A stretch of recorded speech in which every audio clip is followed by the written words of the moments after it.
from the Demonstration Theaters Department at Carnegie Science Center, and welcome to the Something to Watch series, where we offer fun and educational science videos for kids, parents, and teachers. Now, like the rest of the Science Center team, I'm currently at home practicing social distancing.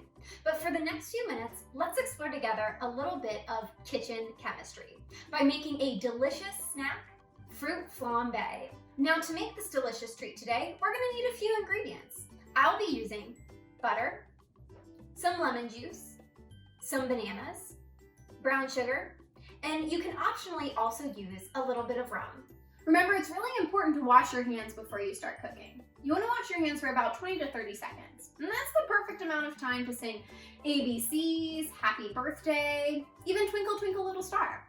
Now remember, even though your hands may look clean, it still has germs and dirt on them. And it's really important to wash those off before you start cooking. So let's get started. Alrighty, so now since my hands are nice and clean, I can start cooking. I'll be doing most of my cooking today in this shallow pan and using a stovetop. Now, if you decide to make fruit flambé at home, make sure you have your grown-ups' permission to use the stove. Or better yet, you and your grown-up can work together to make our fruit flambé dish. Now, the first thing that I have to do is actually turn our stove on. By doing that, that'll help to melt our very first ingredient that we have inside here. In our pan, I currently have half a stick of butter. Now, by turning on my stove, I'm actually already doing a little bit of science. If you take a look at my butter, it's currently in a semi-solid state of matter, meaning the molecules that make it up are tightly compact together. However, you can't make a creamy caramel sauce by using a solid stick of butter. So by adding a little bit of heat energy from my stove, by simply turning it on, I'm exciting those molecules. When you add heat energy to molecules, they'll begin to loosen up and go from a solid state of matter to a liquid. And if you take a look inside my pan, you'll be able to see that my solid stick of butter is beginning to melt. Now let's explore a little bit of kitchen chemistry by discussing two popular kitchen chemistry terms: mixtures and solutions. A mixture is when you add two or more ingredients together, you mix them up, and if you wanted to separate them, it's pretty easy to do so. A common mixture is a salad. Now, say you were making a salad at home. You added some lettuce, tomatoes, onions, and maybe someone even added anchovies. But what if you don't like anchovies? Could you pick those anchovies out? Well, you could, and it would be pretty simple to do that. And that's why a mixture is when you add two or more ingredients together, and it's pretty easy to separate your ingredients. In a solution though, it's not so easy. In a solution, we take two or more ingredients, we mix them up, and if we wanted to separate them, it'd be really difficult to do that. A common solution that you maybe have drank before is Kool-Aid. When you make Kool-Aid, you start with a pitcher of water, you add some sugar, and you add your Kool-Aid flavoring to it. You mix it up, you pour yourself a drink, gulp, gulp, gulp.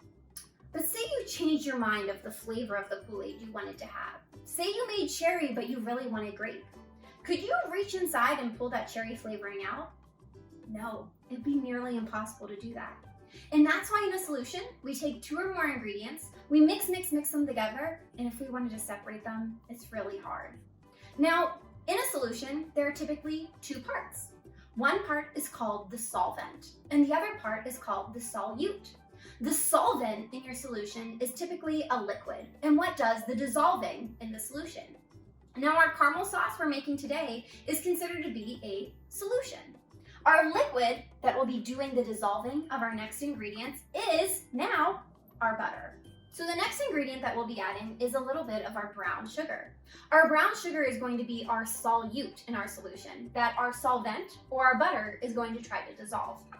Now I'm gonna add a little bit, maybe a little bit more. You know what, I'm really hungry, so I'm just gonna add the whole entire bowl. However, by adding the whole entire bowl, it looks like I've added a little too much brown sugar. It looks kind of crumbly and doesn't look like a solution. So one thing that I can do is a little bit of kitchen chemistry to help me fix this. And I can actually turn up the heat on my stove just a bit, and that'll allow my butter molecules to expand a little bit, taking on as much brown sugar as possible. Now, I don't want to heat up my butter and my brown sugar too much, because if you heat up sugar, it has a very similar property to that of sand. Now, does anyone know what happens to sand if you heat it up for a really long time? It actually turns into something else. It'll actually turn into glass. And so if I were to heat up my butter and my brown sugar too much, it would turn into potentially a glass candy. And though glass candy is good, I don't want to make glass candy today. So instead, I'm going to add a special ingredient to help break up this crystalline structure. I'm going to add an acid. Now the acid that I'm using isn't a dangerous acid. It's not hydrochloric acid or vinegar. It's actually an acid that you've probably had in a lot of dishes before. This is citric acid, which is made from lemons, limes, even cutie clementines. It's found in citrus fruits. The citric acid that I'm using today is a little bit of lemon juice. So we started with our butter, we've added our brown sugar and our lemon juice, or our citric acid. Next, we're gonna help our dish taste good. So we're gonna be adding a little bit of spices. I've put out a little bit of cinnamon to add to our dish today, but you could use nutmeg, even ginger. The super scientific reason that we add spices to our food is because it helps it to taste good. Now we're gonna add the fruit part to our fruit flambe. I have here some cut up bananas.